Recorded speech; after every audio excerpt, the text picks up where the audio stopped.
Kalian akan bertemu dengan Rasulullah. Tolong sampaikan ke Rasulullah, adukan ke Rasulullah, umat Islam mengabaikan kita. Tolong adukan ke Rasulullah, umat Islam diam. Tolong adukan ke Rasulullah, umat Islam bungkam.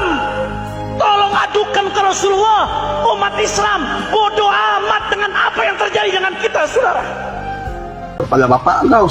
Seolah-olah mereka ingin mengatakan cintai saja Habib itu, walaupun Habib bukan keturunan Nabi. Perlakukan mereka sebagai ahlul bait Nabi, perlakukan mereka sebagai dzurriyyat Nabi, karena mereka mengaku-ngaku sebagai anak cucu Nabi, walaupun terbukti mereka bukan cucu Nabi. Ini sangat fatal sekali. Mahabbah, cinta itu selaras dengan ibadah. Maka hukum asal ibadah persis dengan hukum asal mahabbah atau cinta. Al-aslu fil ibadati at-tahrim. Hukum asal dari segala macam ibadah adalah haram. Ibadah itu terlarang. Atau dalam bahasa Imam Syafi'i, al-aslu fil ibadati at-tawaqquf. Asal dari segala ibadah itu menunggu dalilnya. Nah, semua ulama sepakat hukum asal ibadah adalah haram sampai datang dalil yang memerintahkan. Nah, sama dengan cinta, hukum asal mencinta itu haram. Saya ulangi ya, hukum asal mencinta itu haram sampai muncul dalil yang membenarkan mengapa kita harus mencintai. Jadi mencintai siapapun, yang kita cintai sebagaimana ahlul bait Nabi, yang kita cintai sebagaimana dzurriyyat Nabi, hukum asalnya terlarang. At-tawaqquf, menunggu dalil, menunggu hujah. Nggak boleh sembarang cinta. Seperti yang diusulkan teman-temannya, udahlah, Habib itu cinta-cintain aja. Walaupun tes DNA-nya G misalnya, walaupun nggak punya catatan kitab nasab, apa sih ruginya mencintai? Nanti dulu bro. Karena tuntutan mencintai ini tak sekedar cinta. Kami umat Nabi ini disuruh mencintai mereka selayaknya kami mencintai ahlul bait Nabi. Selayaknya kami memperlakukan dzurriyyat Nabi. Maka kalau dituntut sedemikian rupa, maka mahabbah ini sama dengan ibadah. Maka kita akan terkena hukum. Ibadah itu kan begini, baru sah ketika memang ibadah tersebut memenuhi syarat. Sama, kita ini diwajibkan mencintai ahlul bait, diwajibkan mencintai dzurriyyat Nabi. Nah, yang kita cintai ini harus terbukti dulu, benarkah dia ahlul bait Nabi? Benarkah dia dzurriyyat Nabi? Nggak boleh yang palsu.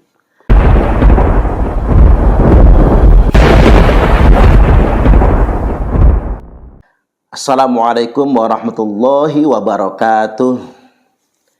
Sampai hari ini saya masih terus mendengar diksi dari para muhibbin taklid buta. Lebih baik salah mencintai daripada salah membenci. Ini jebakan Batman. Ini perangkap sebetulnya. Bahkan saya katakan ini kalimat yang sangat fatal sekali. Kalau kita ingin bahasakan lebih dalam lagi, ini jebakan jurang-jurang neraka. Hati-hati. Dengan satu kalimat ini orang bisa terjerumus dalam kebinasaan. Seolah-olah kalimat ini ada kesamaan, punya sinonim. Lebih baik mencintai daripada membenci. Ini tidak bersinonim. Coba Anda perhatikan perbedaan yang sangat fatal. Lebih baik mencintai daripada membenci. Itu kalimat yang benar. Tapi menjadi sangat fatal ketika dikatakan lebih baik salah mencintai daripada salah membenci. Nah, ini bahaya sekali. Kesannya bagi orang awam kalimat ini sama. Tapi justru sebetulnya ini sebuah antonim. Sesuatu yang memang bertolak belakang satu sama lainnya. Hati-hati, ini jebakan. Seolah-olah mereka ingin mengatakan cintai saja Habib itu, walaupun Habib bukan keturunan Nabi. Perlakukan mereka sebagai ahlul bait Nabi, perlakukan mereka sebagai dzurriyyat Nabi, karena mereka mengaku-ngaku sebagai anak cucu Nabi, walaupun terbukti mereka bukan cucu Nabi. Ini sangat fatal sekali. Nah, kemudian yang berikutnya kita ingin buktikan beberapa hal terkait dengan perkara ini. Coba kita mengacu kepada kaidah darul mafasid muqaddamun ala jalbil masalih. Upaya menolak kerusakan itu lebih didahulukan, lebih diutamakan daripada menggapai kemaslahatan. Artinya memang menghindari potensi kerusakan, potensi kebinasaan lebih diutamakan daripada mengejar kemaslahatan. Berarti berdasarkan kaidah ini kita bisa padankan dengan kalimat tadi. Kalimat yang benar adalah lebih baik salah membenci daripada salah mencintai. Itu kalimat yang benar. Sekali lagi, kalimat awal yang mengatakan lebih baik salah mencintai daripada salah membenci itu jebakan dan itu membinasakan.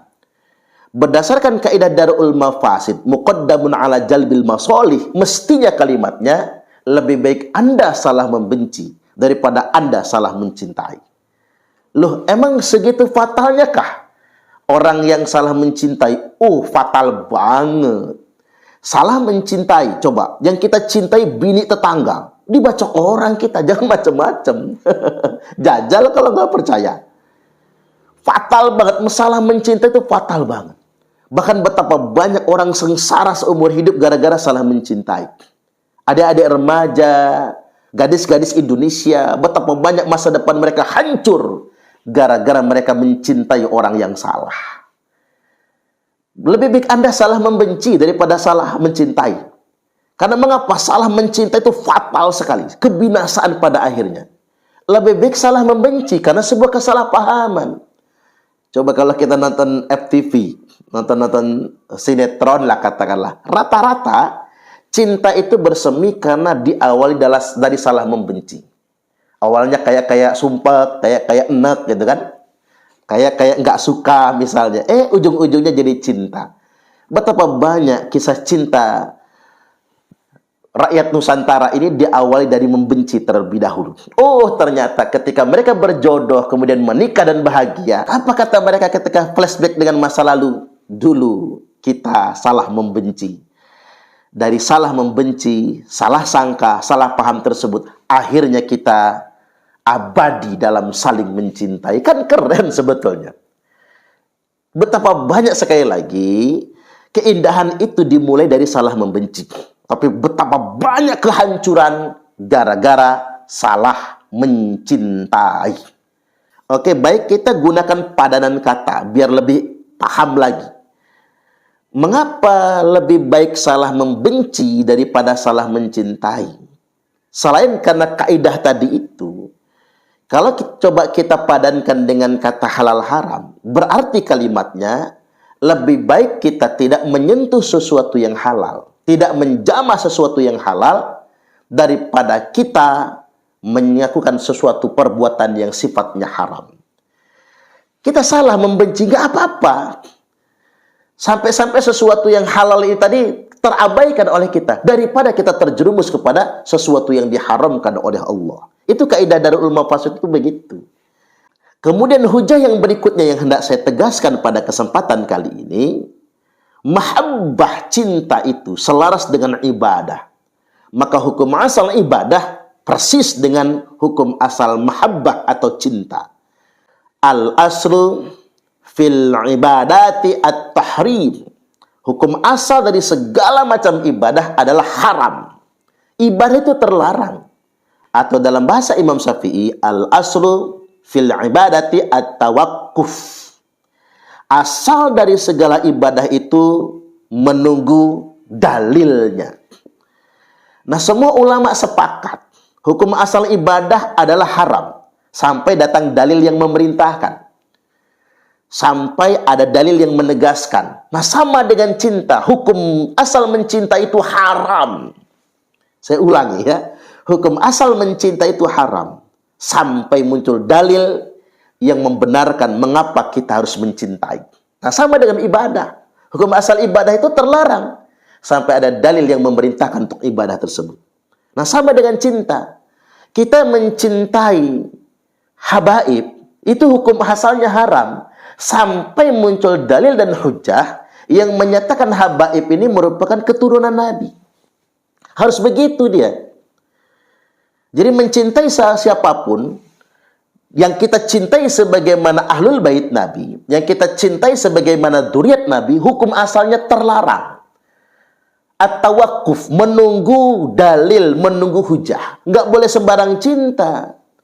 Seperti yang diusulkan teman-temannya, udahlah, Habib itu cinta-cintain aja. Walaupun tes DNA-nya G misalnya, walaupun nggak punya catatan kitab nasab, apa sih ruginya mencintai? Nanti dulu bro.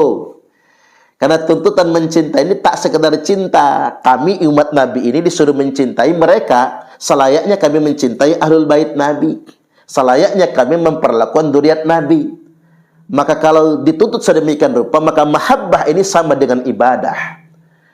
Maka kita akan terkena hukum. Ibadah itu kan begini, baru sah ketika memang ibadah tersebut memenuhi syarat. Sama, kita ini diwajibkan mencintai ahlul bait, diwajibkan mencintai dzurriyyat Nabi. Nah, yang kita cintai ini harus terbukti dulu, benarkah dia ahlul bait Nabi? Benarkah dia dzurriyyat Nabi? Nggak boleh yang palsu.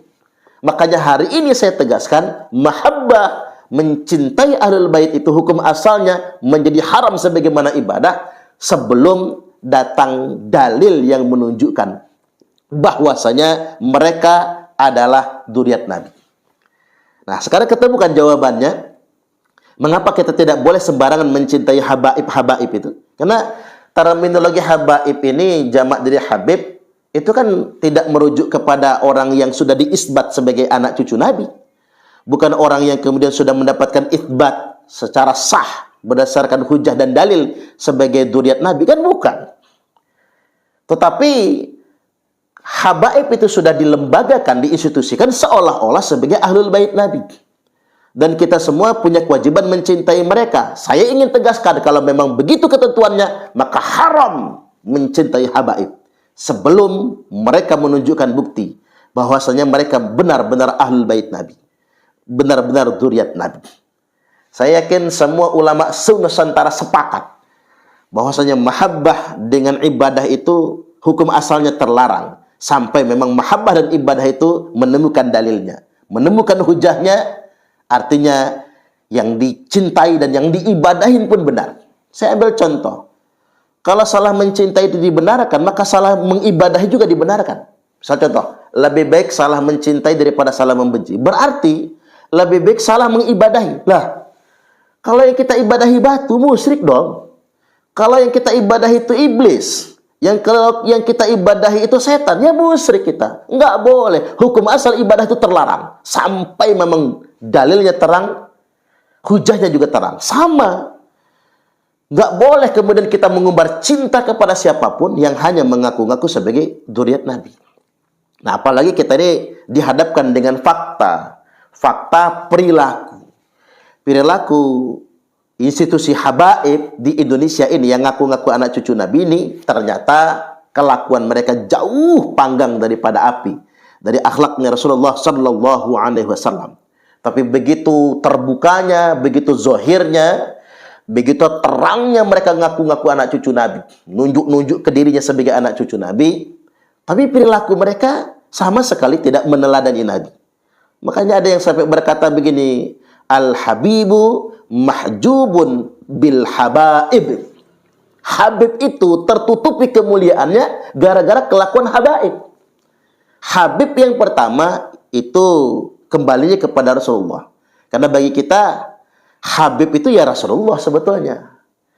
Habibana, Habibullah, itu adalah Rasulullah itu sendiri sebetulnya. Nah, Al-Habibu, kekasih kita, Rasulullah Sallallahu Alaihi Wasallam, kemuliaannya, citranya, mahjubun, tertutupi, termanipulasi, terhijabi oleh kelakuan al-habaib, orang-orang yang ngaku-ngaku anak cucu Nabi itu. Cobalah kita lihat. Ngantem bini orang lah, pemalsuan makam, pemalsuan sejarah, arogan, membanggakan kasta mereka, membanggakan nasab mereka, ingin didorok-endorokaken, rumangsa jadi majikan. Nah, kelakuan-kelakuan begini mahjub, menutupi kemuliaan Rasulullah Sallallahu Alaihi Wasallam. Ya qadarullah, atas kehendak Allah mau tidak mau mereka harus rungkat. Karena mengapa secara zat, kalau memang mereka membawa darah Nabi, nggak mungkin kelakuannya kayak gitu. Mengapa kelakuan mereka itu jauh panggang daripada api dengan akhlak Nabi? Allah ingin tunjukkan kepada bangsa Indonesia, mereka memang bukan anak keturunan Nabi. Sederhana kan kita berpikirnya. Kemudian yang berikutnya memang, apa sih hukumnya ngaku-ngaku? Parah banget itu. Dosa buat kaum muslimin, jangan mau lagi didoktrin mencintai orang-orang yang ngaku anak cucu Nabi ini. Karena mengapa? Dosa besar loh. Nanti kita kecipratan dosanya. Ma min rajulin idda'a li ghairi abihi wa huwa ya'lamuhu illa kafara. Barang siapa yang ngaku-ngakuin seseorang adalah bapaknya padahal bukan, maka kafir dia. Berarti kalau kita mendukung mereka, kita mendukung kekafiran dong. Wa man idda'a qauman laisa lahu fihim nasabun falyatabawwa maq'adahu minan nar. Ini lebih terang lagi tuh. Terkait dengan nasab jauh, ngaku dari klan ini, dari keluarga ini, dari zuriat ini, dari kelompok nasab ini, dari keluarga ini, padahal bukan. Ya udah ngapling tuh tempat tinggal di dalam nerakanya Allah Ta'ala. Nah ini kalau kita dukung, kita benarkan dengan taklid buta, udahlah yang penting cinta saja, berarti kita mendukung kebatilan.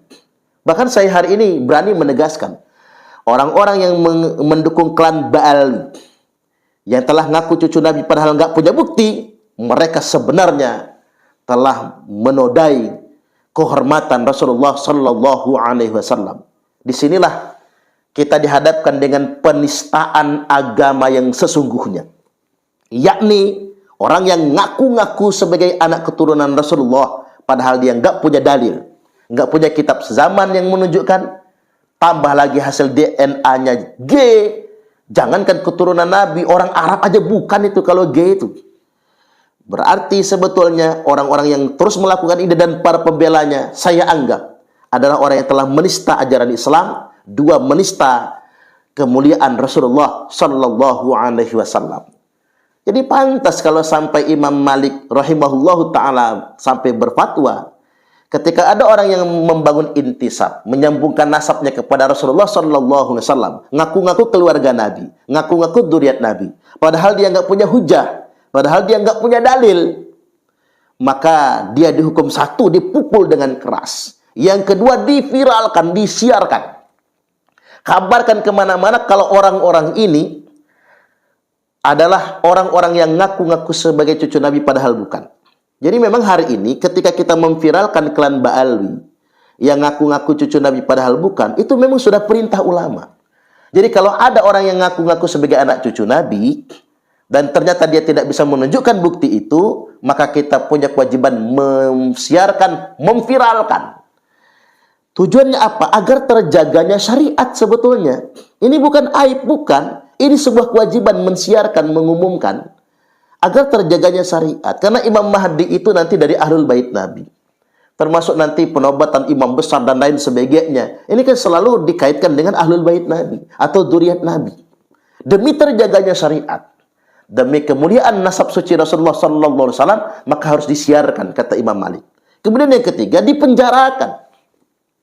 Maka saya mengusulkan ke depannya, diskusi nasab ini akan terus bergulir sampai kepada suatu titik, siapapun yang mengaku sebagai anak cucu Rasulullah SAW padahal dia nggak punya bukti, bisa dipenjara, bisa dipidanakan dengan pasal penodaan agama. Mungkin sampai di sini. Mudah-mudahan kita semua paham. Yakin saudaraku, apa yang kita lakukan ini demi menjaga ajaran Islam, menjaga nasab suci Rasulullah SAW. Dan kepada saudara-saudara kami di Ba'alwi, segeralah berubah, jangan lagi mengaku sebagai anak cucu Nabi. Entah apa salahnya kalau antum sama kami sama sebagai umat Nabi, kan gak ada ruginya juga.